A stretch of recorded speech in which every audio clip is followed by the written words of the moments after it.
кеш, дуслар. Юк, эфирда иң теке клиплар туплаган топ клип тапшыру түгел. Бүген бит якшәмбе. Демәк, шоу без карарга вакыт. Сезгә кичкенә генә бүләгем. Бүгеннән алып мин, Лилия Гимаддинова, сезне татар шоу бизнесы яңалыклары белән таныштырырмын. Рамил Галимҗанов нинди машина алган? Эльмира Нагыймова ни кичкенә кыз эзли? Һәм башка сорауларга җавап алдагы бер сәгатьтә.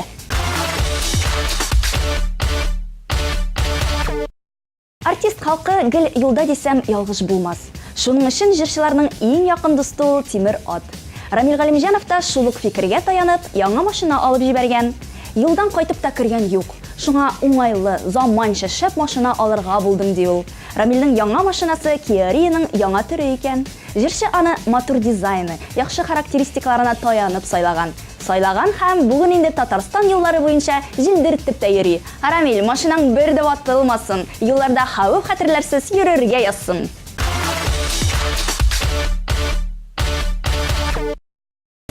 Мин оныткан кебек тоелса, ялгыш әйткән сүзләр йөрәгеңә түйір булып әгәр уелса, әйтсин барын күзгә кара, ятлар аша түрік җиткермә, күзләр белән барын аңлатырмын, арабызга мин юк җиткертмә.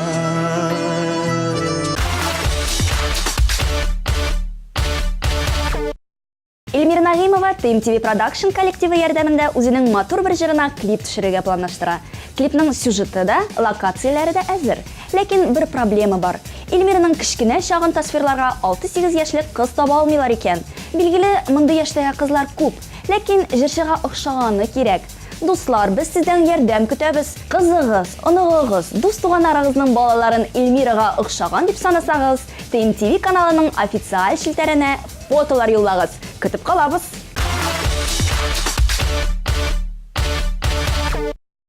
Акылымагач язларымда, шешек ата бит бакышамда, киләм аның яннарына, йөрәгемне бит ашарга. Акылымагач, акылаштай, шешекләре бик хуш исле, язгы җилләрдә пышылдап, бәхетле бул төсле. Акылымагач, акылаштай, шешекләре бик хуш исле, язгы җилләрдә пышылдап, бәхетле бул төсле.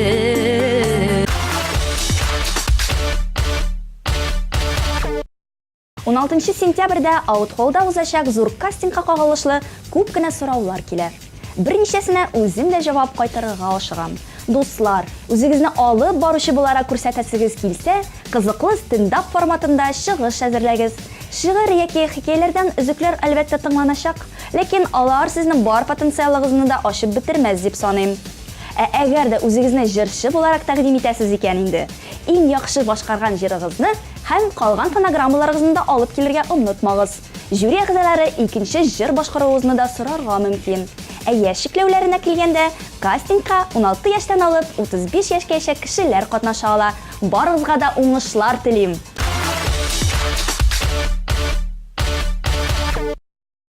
Йолдызлы шансыңны кулыңнан ычкындырма.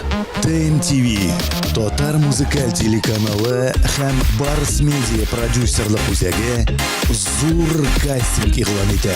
16 сентябрь, иртәнге 9-дан кичке 5-кә кадәр без сине Аутхоллда көтәбез. Тиздән күрешербез.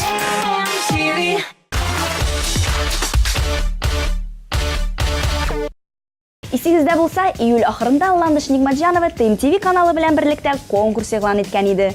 Җырчы үзенең мәхәббәт угы җырына иң шәп клип төшерүчене эзли. Конкурска карата әллә нинди шартлар юк. Видеолар гади телефон, планшет, профессиональ аппаратурага да төшерелергә мөмкин. Ләкин аларга карата яшь чикләве куела 12+. Клипларны Ландыш Нигъмәтҗанова үзе карап сайлап алачак. 5 сентябрьдә әлеге бәйгенең нәтиҗәләре чыгарылачак. Шулай булгач, ашыгыз, җиңүчеләрне әлбәттә бүләкләр көтә. Клипларыгызны түбәндәге почтага салырга мөмкин.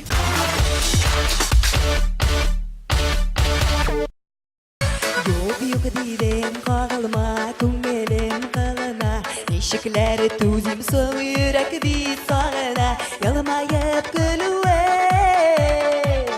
Seygümele bu güzel Göze baktın tuttur yüreğime suyuğu Hazirinde uzuzime taballı vurur Göze baktın tuttur yüreğime suyuğu Hazirinde min bitimde makabetim kıvır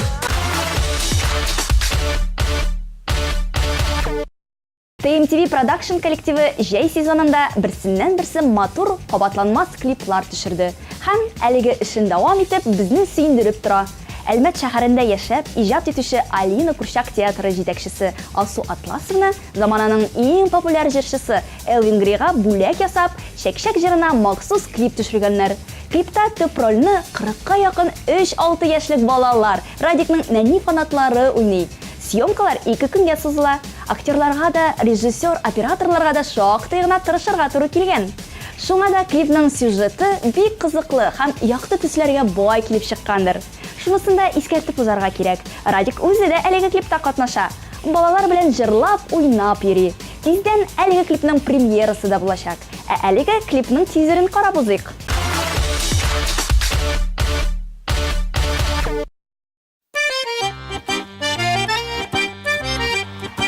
Самый шулай! Эй, да киты! Поехали, друзья! Киты! Я тебя люблю!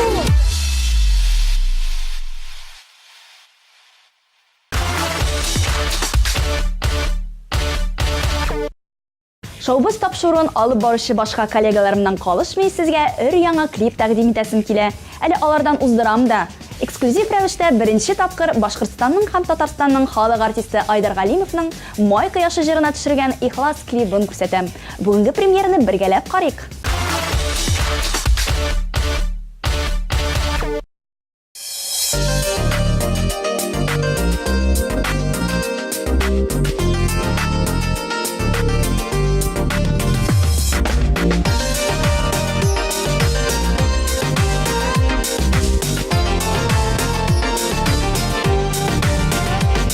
Тағында яз жерге келді, болынларыны гүлге көмді.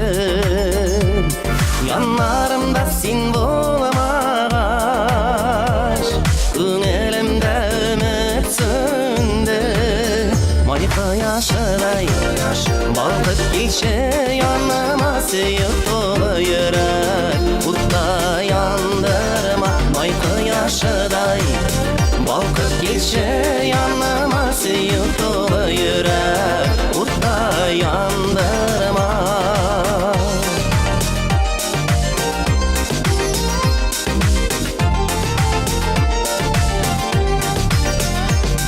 Матур жәйгі күнләрімді бір ялғызым өтер микән, сиңа болған махаббатым сүріліп көйіп бітер микән. Май кояшыдай балқып келші яныма, сүйіп толы йөрәк утта яндырма. Май кояшыдай балқып келші яныма, сүйіп толы йөрәк утта яндырма.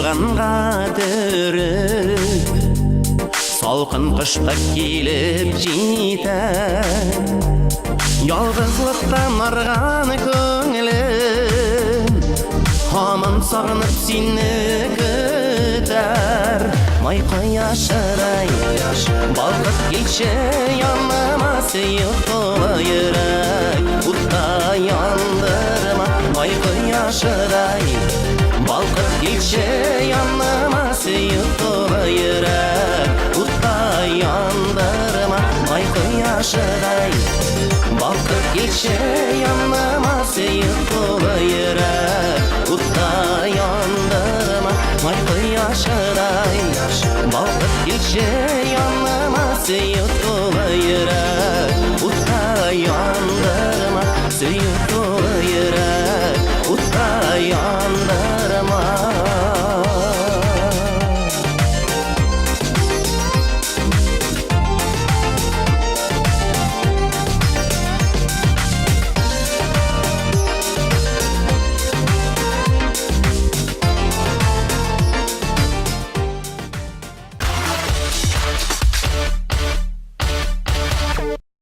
Быел 24 август көнне Татар радиосы радиостанциялар шилтәре үзенең 16 яшьлек туган көнен билгеләп узды. Күпләрегез Горький Әмәт паркында узган туган көн чарасына барырга да өлгергәндер. Ә кемнәр җитешми калган, алар өчен Дамир Зиннатуллин махсус репортаж әзерләгән. Чарадан күңелле мизгелләрне бергәләп карабызык. Сәлам дуслар, Жобез командасы бүген Горький Әмәт Урман паркында. Һәм нәкъ монда Татар радиосы үзенең 16 яшьлек туган көнен билгеләп уза. ТМТV каналы исеменнән без аларны котлап, сезгә кичкенә генә видео репортажны әзерләдек. Мондагы халык, мондагы энергетика үзенә бер шок катыргыч.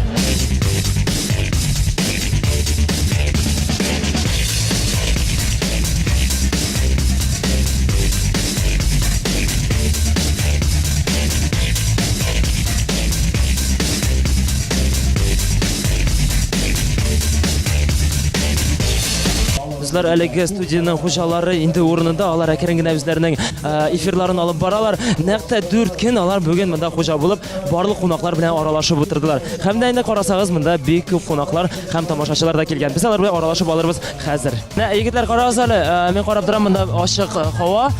Сезгә теге бәхетегез бар дигәндә яңгыр булмады. Яңгыр була калса ничегрәк булыр иде икән менә шул яктан? Ул булырга тиеш түгел иде. Ул махсус заказ буенча без яздык. Без инде аны әзерләр алдыннан хаватыр шыңгыл карап тордык. Һәм бик нык аның яңгырсыз булуын теләдек. Аллаһка шөкер, менә әле күрәсезме, бүген хәтта бераз болытлар йөзә, иртәгә мөгаен яңгыр явар. Бүген Алла бирсә, без ачык һавада яңгырсыз концерт куячакбыз һәм үзебезнең студиябызның эшен тәмамлаячакбыз. Иң мөһиме кызу түгел һәм берку түгел. Менә җиләс, рәхәт, менә дигән җайга һава торышы, шуңа күрә килүче кунакларга рәхәтләнеп ял итер өчен менә дигән шартлар тудырылган.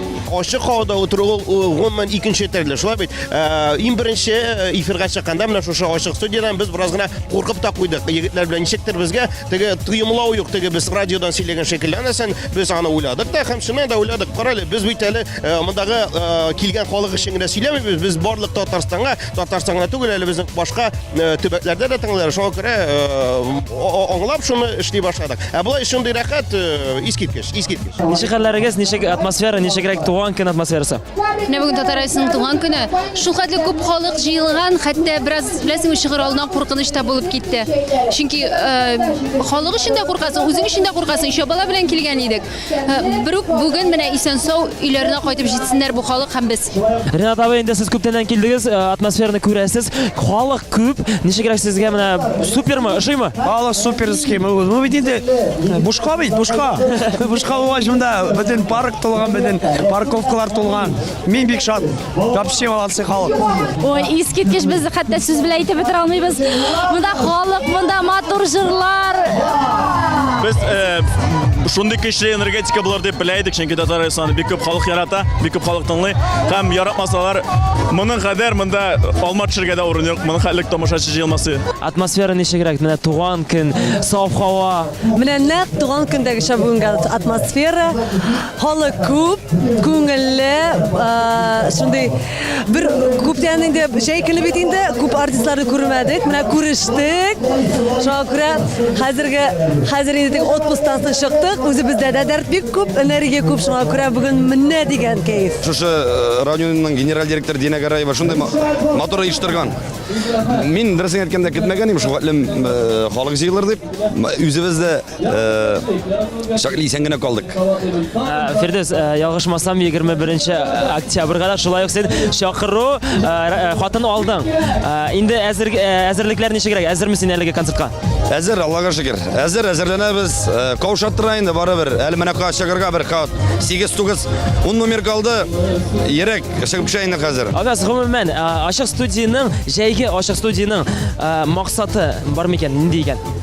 Беренчедән, менә без гомумән ачык студияларны эшләү ни өчен оештырабыз? Офиста, үзебездә, студияда гына утырып торасы килми, безнең җәйләсе килә. Хәтерләсәгез, моннан 2 ел элек без үзебезнең шикләрне узып Кырымга барып кайткан идек. Шул рәвешле без теге дөньяга дулкын рәвешендә генә түгел, физик рәвештә дә якынайсыбыз килә. Бу очракта да без халыкка, халык безнең ничек эшләгәнне күрсен, халык безне радио ничек оешканын күрсен дип максат куябыз һәм әлеге максатны менә инде 2нче ел рәттән менә шушындый ачык форматта оештырабыз. Әлеге ачык студия турында инде барлык татар халкы, барлык татар эстрада белән кызыккан кеше беләдер. Гомумән әлеге эксперимент уңышлы булды дип саныйсыңмы? Әлбәттә уңышлы булды. Чөнки менә без инде монда 4нче көн булдык, 4 көн буе булдык һәм һәр көн саен кеше килде безнең белән бергә. Хәзер инде яңа сезонга да калып китик. Гомумән ишеттем, Татар радиосы яңа сезонга төпләп әзерләнә, яңа проектлар булырга тиеш. Бераз генә сер итеп, ниндирәк проектлар була икән? Бәлки ачырсың? Булай дип җавап бирәсем килә. Безнең эфир күп азмы күп оптимизация булдырды. Эфир сеткасы кайбер программалар алынып атты. Үзләрен акламаган программалар дип әйтик. Әлбәттә иртәнге программа үз урынында кала һәм кичке программа кайта. Иң мөһиме кичке программа кичке шоу әйләнеп кайта. Һәм әлеге проект үстендә безнең шактый күп уйланулар, күп эшләр башкарылды. Шуңа күрә безнең хәзер айрым программаларга игътибар азрак биреләчәк, игътибар күбрәк биреләчәк иртәнге һәм кичке сегментка. Бу нәрсә белән аңлатыла? Иртә белән кеше эшкә бара. Тыңлый, әйе. Кич белән эштән кайта, тыңлый. Машинада тыңлаучылар белән бәйле. Көндез чыгыш автор программалар саны кимәячәк. Баш редактор буларак, инде хәзер син коллектив белән алар белән идарә итәсең. Ул барыбер авыррактырдыр. Ничегрәк икән менә гомумән зур коллектив белән идарә итү? Хәзер инде шактый, әлбәттә баштарак әле спецификаны аңламыйча ишетүләр күрдем, ләкин бүгенге көндә үзенә күрә бер җаен тапты дип әйтергә кирәк. Алар белән аралашу методикасын үзем өчен булдырдым. Һәм гомумән прогресс бара. Рейтинглы җырлар алар айрым программа белән генә чыгалар. Яшьләр килеп тора, әлбәттә яшьләр килгәчтен, яшьләр белән идарә итү тагы да җиңелрәк. Аларга инде син башыннан ук ниндидер коллега гына түгел, алдан ук җитәкче алар өчен. Шуңа күрә барысы да үз җае белән бара дияргә кирәк. Һәр вакытта гаша бөек татар телендә эндәшүче Гөлназ Сафарова. Гөлназ, сәлам. Сәлам. Дөресен әйткәндә, әлеге лозунг дип әйтәмсең, девиз синең фишкаңа әйләнде. Ул шулай микән? Чынлап да мин һәр вакыт шулай әйтергә яратам. Һәр вакыттагыча бөек татар телендә исәнмесез дип дәшәм сезгә. Мин Гөлназ Сафарова. Бу минем шундый теге үземнең һәр вакыттагыча исәнләшүем. Гомумән алганда, синең татар радиосына син гомумән нәрсә өчен рәхмәтле? Татар радиосына мин яраткан эшем белән тәэмин итү өчен рәхмәтле.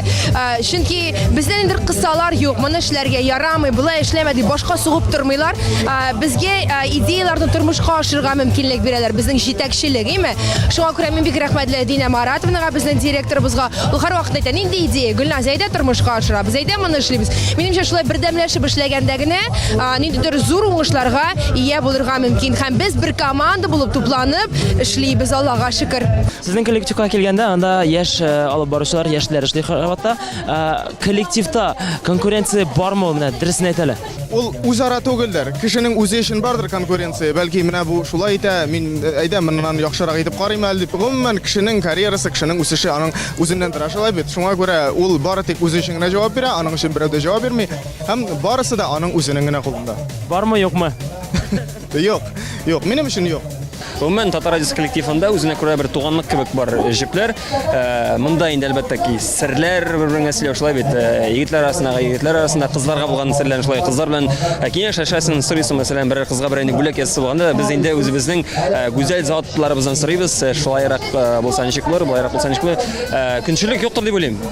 Үземнән чыкканда андый бер булмады бер кайчан да мин үзем бер кайчан да төзәмәдем менә синең урынга утырам, анда синең урынга барам дип монда дуслык, монда Подколлар да сизелми мине. Подколларда ансы бар, ансы булырга тиештер дип ышанып калам. Уйлыйм дөресен әйткәндә, булачакта булыр да подколлар кирәк. Шулай бит. Төрттереп яшәмичә ул инде тормыш ничек әйтим кызык түгел. Менә яшьләр, яшь алып баручыларга ниндирәк киңәшләр бирердең икән син? Инде тәҗрибәле алып баручы буларак. Эшләргә үз истегездә эшләргә, күбрәк укырга, күбрәк практика узарга, күбрәк алып барырга, үзеңне сынарга төрле өлкәләрдә, шушы алып бару өлкәсендә. Һәм шушы практика эш үзенең җимешләрен алып килә. Фирдәүс, менә синең иҗатыңна килгәндә тулы заллар, аншлаг заллар, әлеге мезгилләрдә татар радиосына син рәхмәтлеме? Ничек рәхмәтле булмыйсың? Мин Барыс медиа компаниясе продюсер үзәгенә гомумән рәхмәтле. Мин аны концертларымда да әйтәм. Һәр вакытта ничек сорамасыннар. Шушы сорауны меңгеле рәхмәтле. Безнең бүгенге көндә дә радиодан үзебезнең хитларыбыз яңгырый, яңа җырларыбыз яңгырый. Шул радиолар аркылы безне ишетәләр, безне тыңлыйлар. Һәм бүген шундый зур мәйданга җыелдык. Хөрмәт итеп, бик зур рәхмәт шакырганнары өчен. Киләчәктә дә аралашып эшләргә насыйп булсын. Мин аларга телим исәнлек, саулык телим. Татар радиосының гомере озын булсын. Һәр вакытта яңа диджейлар килеп торсын. Һәр вакытта кызыклы рубрикалар чыгып торсын.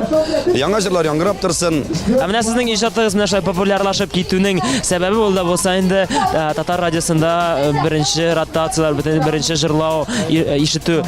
Шулаймы ул дөрестән дә? Дөрес, менә татар радиосы аркасында аларның менә мине ротировать иткән вакытларда менә минем шушы дөньяга тамашачыга танылу менә иң беренче адымнар татар радиосы эшләде. Мин аларга бик рәхмәтле.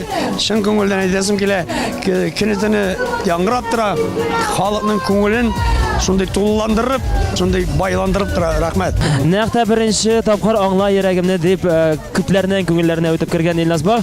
Әлеге мизгилләрне хәтердәме беренче тапкыр радиодан менә мин җырлыйм дип тыңлый идеңме? Ул җырларны радиолардан әйткәнчә, син әйткәнчә ишетү үзе бер бәхет инде ул. Менә без аны ул вакытта аны көндезге вакытларда куймыйлар, аны куялтырганнары теге кичке дискотека, уннан соң әйтегәндә анда кичке дискотека дип атала торган инде шул программада шул ниләрдә. Ул үзе бер кызык инде. Общежитиедә тыңлап, шушы ничектер миңа кызык, минем янда булган дусларга шушы җырны үзем монда булып радиода җырлатуы ничектер кеше өчен дә кызык ул вакытта. Менә Илназ Бах иҗаты татар радиосыннан башка күз алдыра китереп буламы? Юктыр дип әйтәм мин, чөнки бүгенге көндә бүген татар эстрадасының бөтен башланган җырчылар һәм элеккеге җырчылар да татар радиосыннан башка күз алдына китереп булмый, чөнки татар радиосы инде ул самый масштаблы һәм самый теге Татарстандагы иң федераль радиоларның берсе дип әйтәм. Синең иҗатың гомумән бәйле татар радиосы белән. Бергә эшлисез, бергә үстегез дип әйтәсем килә. Ничегрәк гомумән шулай дус булуның плюслары нидә икән? Әлбәттә, татар радиосы белән чыккан кеше мин инде чыкканнан бирле шул татар радиосында, татар радиосы белән бергә эшлибез. Мин бик шат, чөнки алар да безне үстерәләр, без дә ничектер җырчылар үстерәбез дип әйтергә кирәк татар радиосын. Аларга киләчәктә бары тик уңышлар һәм гел биек үрләргә генә менәргә язсын.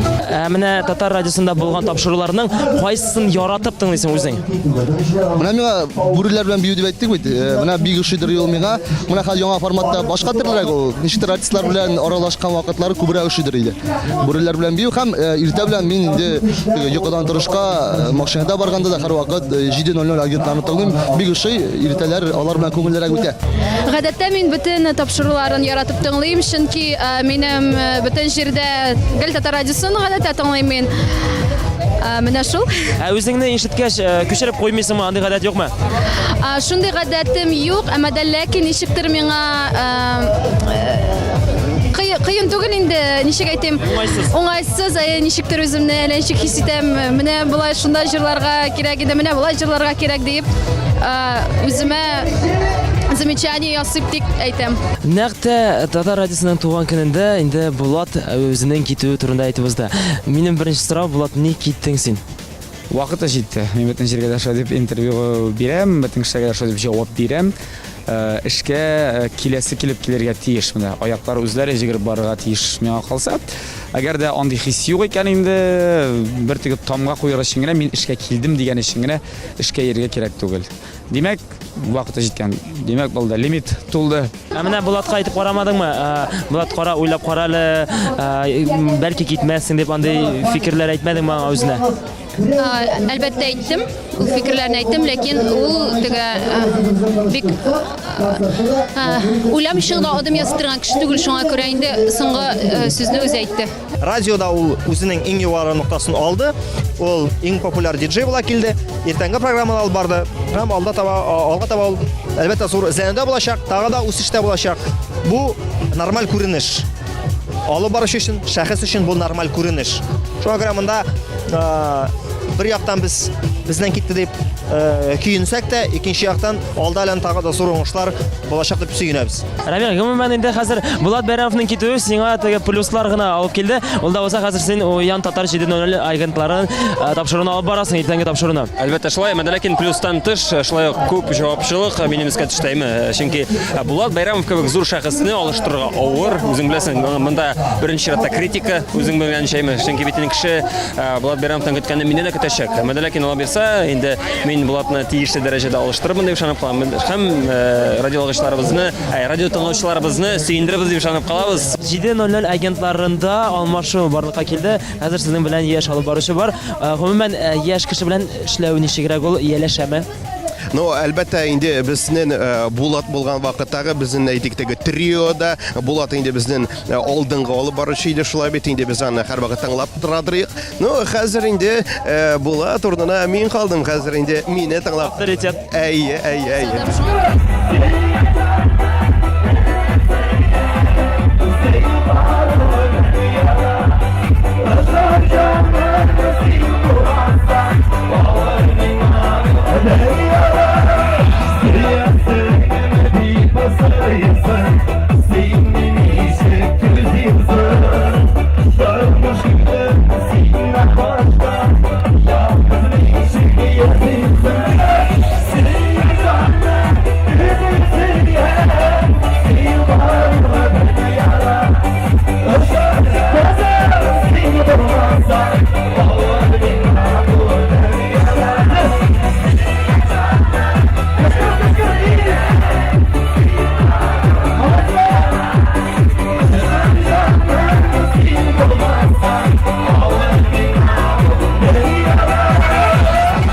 радиосын шын көңілі бізден шындай.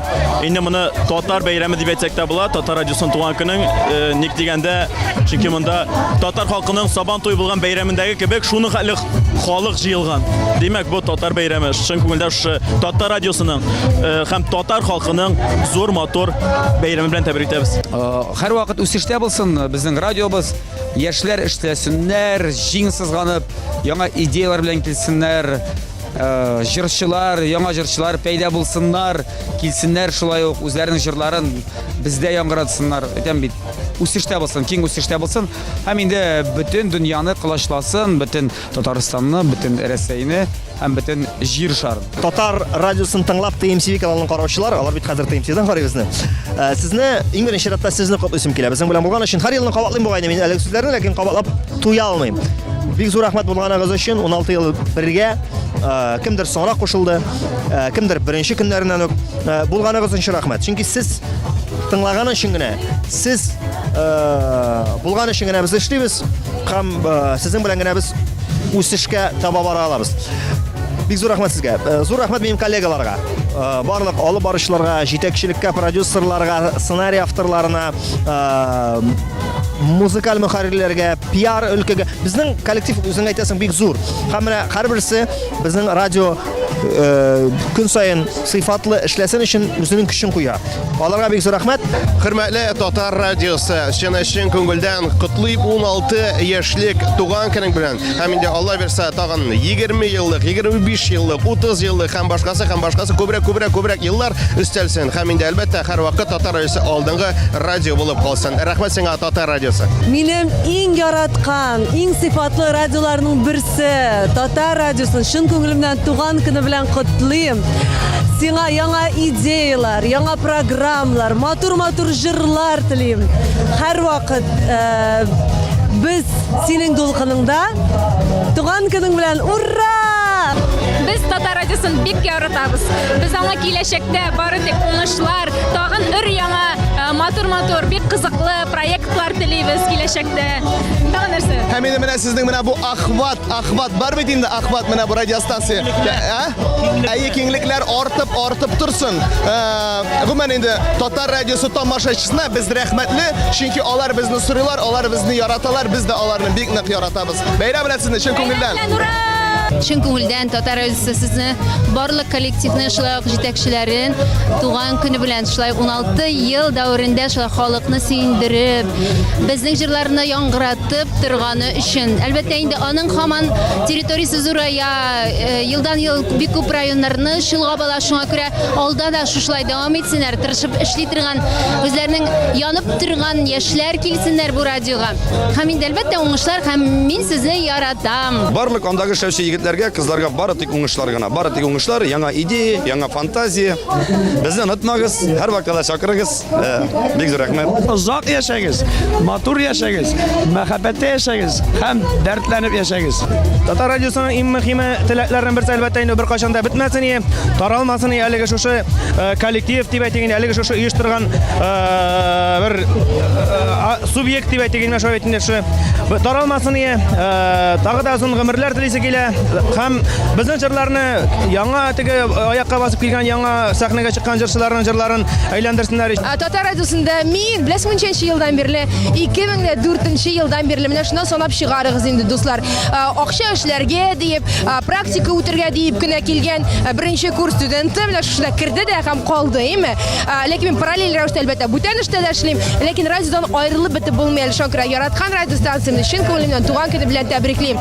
Бу татар милләтен, татар халкын, татар җырларын берләштереп торучы безнең яраткан радиостанция шакыра озын гомерле булсын, алга атласын һәм бары тик зур үрләр сиңа.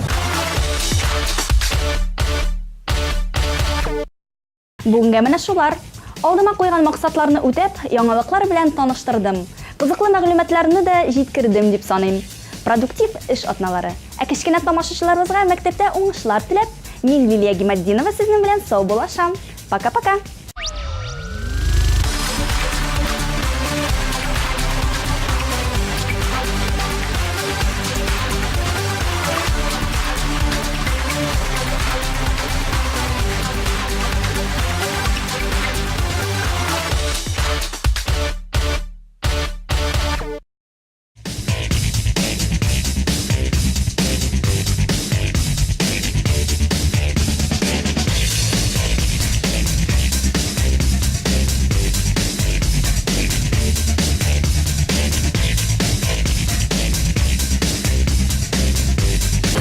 Наконец-то и в Казани появился учебный центр, в котором можно воплотить свою мечту и стать профессиональным визажистом. Центр Мейкап Ателье – это школа международного класса, и здесь мы не только готовим профессионалов высокого уровня, но и даем возможность повышать свою квалификацию уже работающим визажистам, так как каждая профессия требует постоянного роста. Помимо профессионалов, в нашей студии каждый сможет найти что-то для себя. Профессиональная декоративная косметика и косметика по уходу за волосами, руками и ногами. Услуги салона красоты. Наша студия – это наш второй дом, поэтому мы стараемся поддерживать семейную атмосферу и каждому гостю передавать наше тепло и заботу.